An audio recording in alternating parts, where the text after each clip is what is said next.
সবচেয়ে বেশি sales generate হয় রিমার্কেটিং থেকে। তো এই রিমার্কেটিং যখন থেকে শুরু হবে তার আগে আমার কিছু ডেটা লাগবে।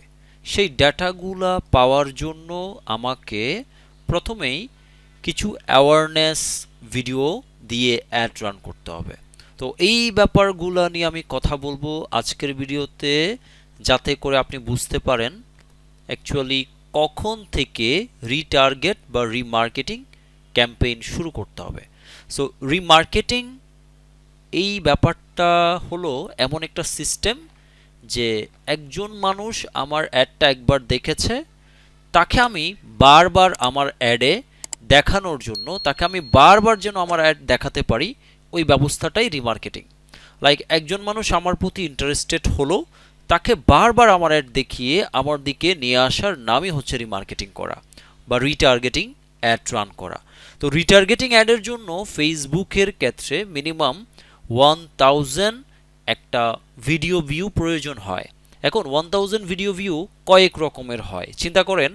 আমি একটা 1 মিনিটের ভিডিও রান করলাম, অ্যাড রান করলাম, যেখানে আমি একটা ভিডিও রান করলাম, এই ভিডিওতে আমি অ্যাওয়ারনেস অ্যাড রান করলাম। অ্যাওয়ারনেস মানে কি?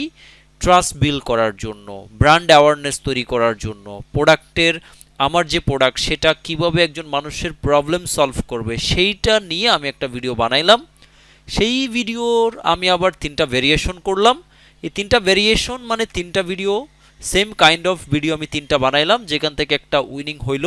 সেই উইনিং ভিডিওটা আমার রেগুলার চলছে।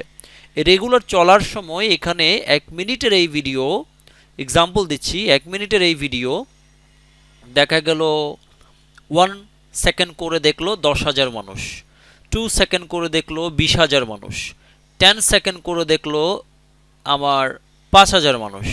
মিনিমাম 50% যারা যারা দেখেছে তাদেরকে আমার টার্গেট কাস্টমার ধরাই যায়, কারণ 1 মিনিটের এই ভিডিও 50% মানে 30 সেকেন্ড। সো যেই মানুষটা 1 সেকেন্ড দেখে, 2 সেকেন্ড দেখে, 10 সেকেন্ড দেখে চলে গেছে, সে তো আমার টার্গেট কাস্টমার হতে পারে না। দ্যাটস ওয়াই মিনিমাম 50% দেখেছে এমন 1000 যেন আমার ডেটা থাকে। তো এটা আসলে কি বোঝায় সেটা আমি একটু বোঝাই। এখানে আমার একটা ক্যাম্পেইন চলছে, আমি যদি এটা সিলেক্ট করে দেই, সিলেক্ট করার পরে আমি যদি এইখান থেকে এই যে কাস্টম, এখান থেকে আমি যদি দেই ভিডিও এঙ্গেজমেন্ট, তখন আমার এখানে অপশন চলে আসবে। আমি যদি এটা দিয়ে স্ক্রল করি, আমি দেখতে পাচ্ছি ভিডিও ভিউজ কত সেকেন্ড, এই যে কস্ট পার 2 সেকেন্ড, 2 সেকেন্ডটা আসে নাই। আমি যদি দেখি এখানে প্রায় 3 সেকেন্ড ভিডিওটা দেখেছে আমার 13,000 মানুষ, বাট দরকার নেই, 3 সেকেন্ডে কি বোঝা যায়? কিছুই বোঝা যায় না। আবার 15 সেকেন্ড দেখেছে আমার 3800 অর্থাৎ 3800, বাট এবারটাও আমার দরকার নেই। আমি দেখব 50% দেখেছে আমার কত, 458 জন পাবলিক। এটা 75% দেখেছে 320 জন, এবং 95% দেখেছে 271 জন, এবং 100% দেখেছে 61 জন।